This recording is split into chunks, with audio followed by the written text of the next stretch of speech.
Hello you guys, welcome back to my channel. A little sip of green tea. Y'all, I have not filmed an updated makeup tutorial in quite some time. I figured we would just sit down, do our makeup together, catch up, grab yourself a little snack, and let's get into it.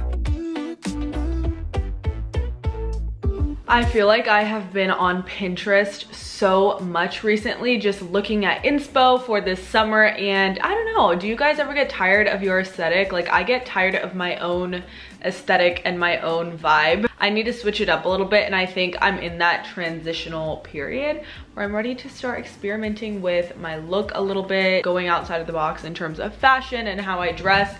And I have just been loving the European summer aesthetic. We're gonna go ahead and prep our skin. I'm using this Cali Ray So Blown Clean Blurring Primer. I've talked about this a little bit on my Instagram and stuff already, but I have just been struggling with my skin recently. I don't know, I feel like it's better to be open and honest about what's going on, but I have dealt with hormonal acne for quite some time. And I don't know, I was kind of in the clear for 2 years. Like, my skin went back to normal, didn't really have many breakouts, maybe the occasional zit every now and then. In the month of April, I got all of these zits during my period. So it was like 3 days and my zits were just like popping up one after the other. I was not really wearing much makeup at the time. I was eating really healthy, so I don't know, it kind of took a baby toll on me and my confidence. There were a couple of years where I was literally breaking out like this for months at a time. After thinking about it for a while, I was like, you know, I need to address this in a different way than I have in the past and just be open and honest about it, share why it feels like such a struggle to get a dark spot or a zit, and what I do as a person of color to kind of like speed up the healing process. I've been trying to look more inwards and not get so upset when I have a little breakout, because it's obviously just a part of life. Like, we all go through it, no one is immune. And those of you who are, we're all jealous of you, but I don't know, it's just not that big of a deal. You guys can even see there's like a new zit today. I'm trying to love myself through the process, and I've been using a lot of vitamin C, vitamin E, just trying to eat a little bit healthier. I feel like I didn't have enough nutrients in my system. I also think like everything is a blessing in disguise. As I kind of go through stuff with my skin or my hair or my nails, I kind of have been starting to look at it as just experience and like getting better at healing it. And then I can give you guys better tips, you know? I'm just going to lightly fill in my brows. All of the product details that I'm using are going to be in the description as always, but this is the Anastasia brow pencil.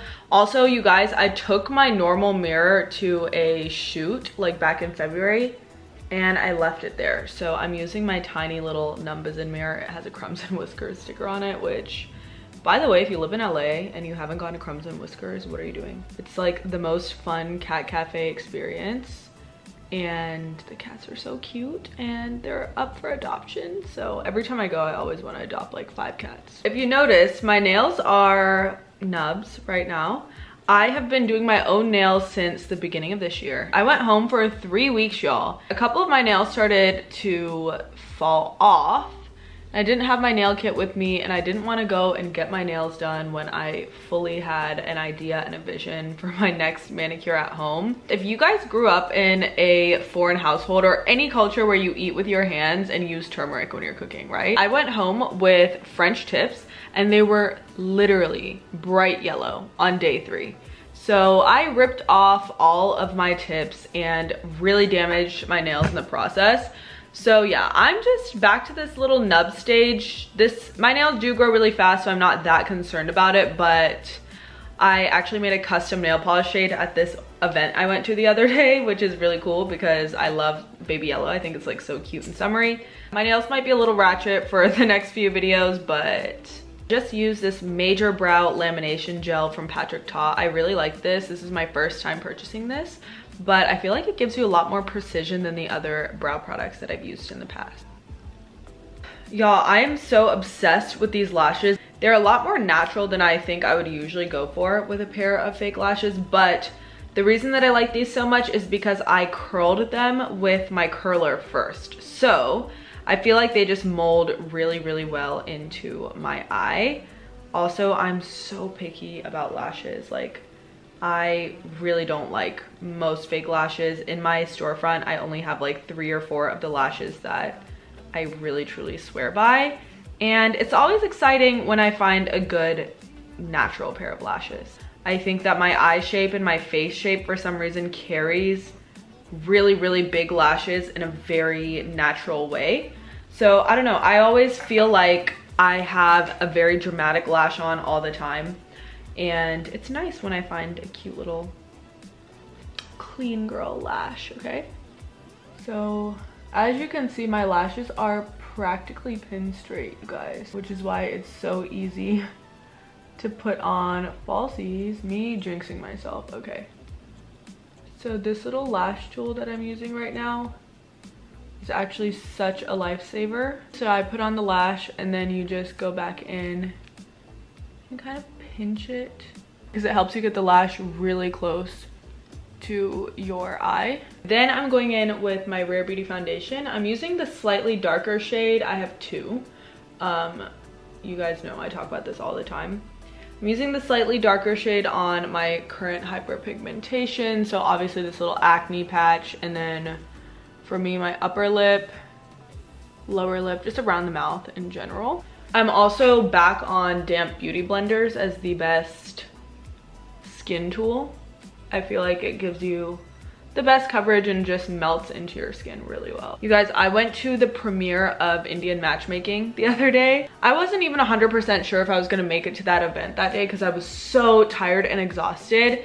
And y'all, I am just such a homebody. Like, I truly prefer being in my own space, on my own time, working, doing things on my own schedule. But recently I've just been kind of forcing myself to go outside of my apartment as much as possible, because the truth is you always regret the opportunities that you didn't take. You're not gonna meet your best friend in your apartment, you know?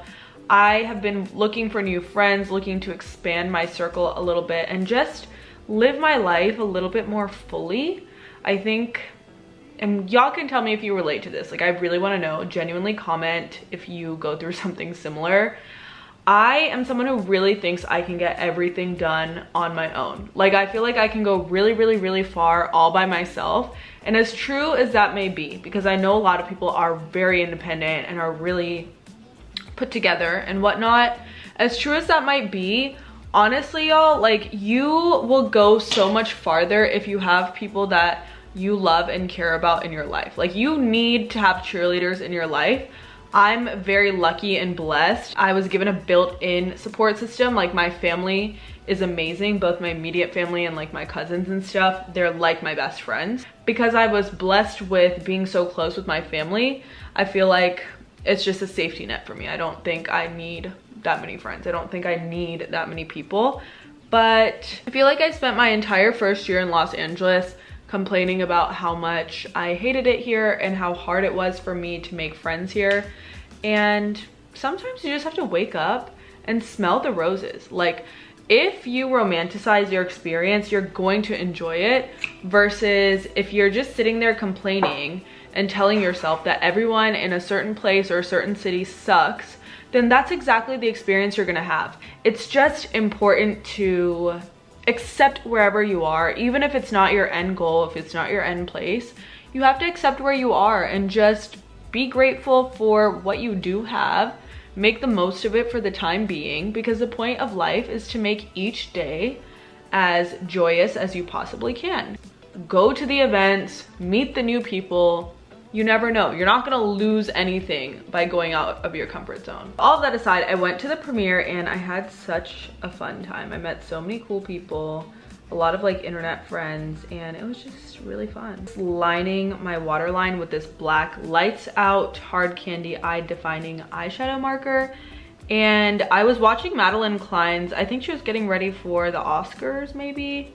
She was getting ready for something, and her makeup artists were talking about how her signature look is kind of a smoky eye. So I kind of recreated that the other night and I loved it.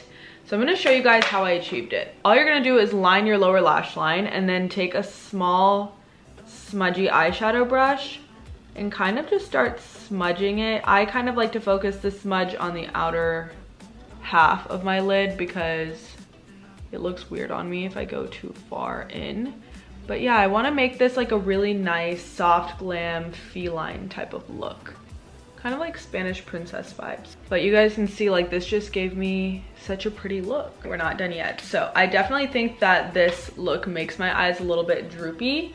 So I'm going to do a small wing, just really thin wing. Another new obsession, this is the Makeup Forever HD Skin Palette. And you guys, if you have kind of a tricky undertone or it's hard for you to find good concealer and contour tones, please, please, please buy yourself this, because I'm telling y'all, I could not believe how much I was mixing to find the right tone for myself. I'm just mixing a couple of the lighter colors to get the perfect concealer for me.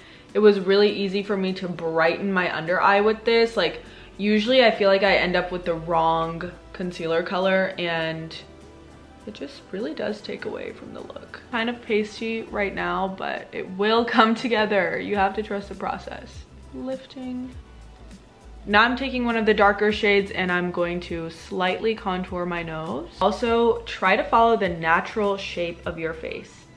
Don't draw someone else's nose onto your own.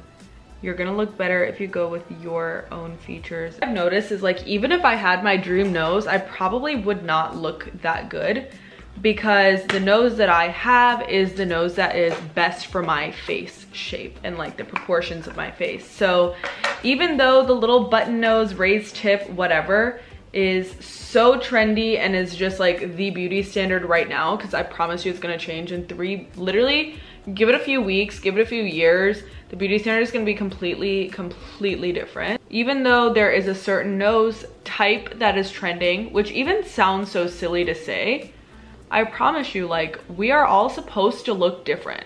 That is the beauty of being a human being, is like, everyone has a unique look, and it's up to you to enhance your look to the best of your ability and also to your liking, not to everyone else's liking, to your liking. So that's my little confidence tip for the day. Kind of went through a period when I first moved to LA where I was seriously considering going and getting work done, getting my nose done, getting like, you know, my brows lifted and just all of these things. And now I'm just so glad that I did not buy into that quick 3-month period of insecurity that I was feeling, because I'm happy looking like my mom and my dad. You're gonna look good if you're happy, you know? Next, you guys ask me so many questions about my blush all the time, and I'm about to put you on the biggest brown girl blush hack of all time. I was gonna save this because I do wanna make like a dedicated blush video, but don't go out and spend $1 trillion on blush, okay? I'm about to show you guys my favorite blush that is super inexpensive and just a life hack in general. This is the NYX Matte Lip Cream. Yes, it's a lip cream, but hear me out. I've been using this as a blush for all of my shoots and like just a lot of really big events. When I'm taking pictures or where I really want my blush to stand out, this is what I use. It is the most perfect orangey, summery blush color for my skin tone. So I kind of like slather this on. And please pay attention to my placement. For my face shape, this is the best placement of blush for me. If I do it anywhere else, I seriously look insane, so. Put a little bit of bronzer on, nothing too crazy. Of course, I use the Rare Beauty bronzer. Again, with the damp beauty blenders, y'all, I'm telling you, game changer. Especially when you're baking, having the wet beauty blender helps so much.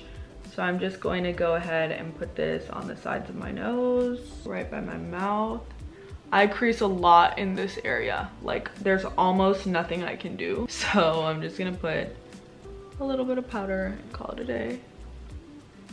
And now we just have to do our lips. Club Hopper by NYX.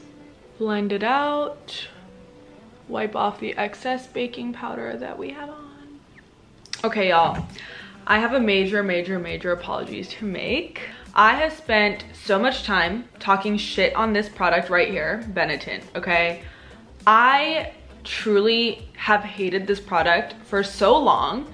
And then all of a sudden, I started wearing it on my like no makeup days, just on my lips. And ever since I've been like using it more, I'm starting to like it. especially underneath lipstick and stuff. I think it adds like a really nice sheen. So I have to apologize. Even in my most recent video, my lip combos video, I talk shit on this product, but here I am using it. So lesson learned. I think my problem with it was that it was a little bit too red or like a little too pink, and it just didn't look good with my undertone. But what I didn't consider is topping it with the right gloss is gonna make it a really pretty lip look. So I recently picked this product up from Summer Fridays. If you have darker, more tan skin, you need this. This is the Summer Fridays Lip Butter Balm in Cherry. I also have the original vanilla one, but y'all, this is so good and it looks so good over the Benetton. So we're just gonna apply this. This is my summer must-have. Last year it was the Laneige Balm. This year it's this.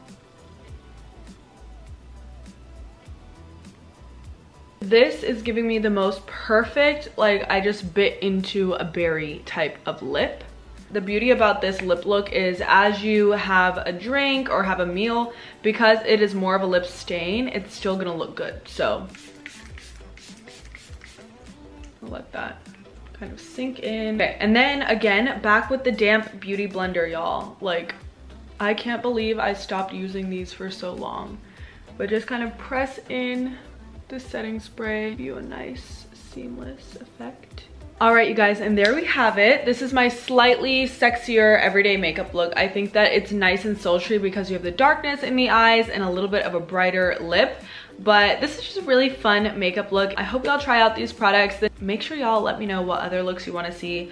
The next thing I kind of have in mind is something that's super summery, like a glowy golden look, kind of like the one I did last year, but obviously an updated version. I hope you tried this look out. If you do, you have to send me pictures, y'all. When y'all make my recipes, which by the way, I have a cooking channel, go check it out, Kaaviya Kitchen. Whenever y'all try out my looks, my food, I save all of it. It makes me genuinely so happy. Thank y'all so much for watching and spending a little bit of your day with me, and I will see you next time.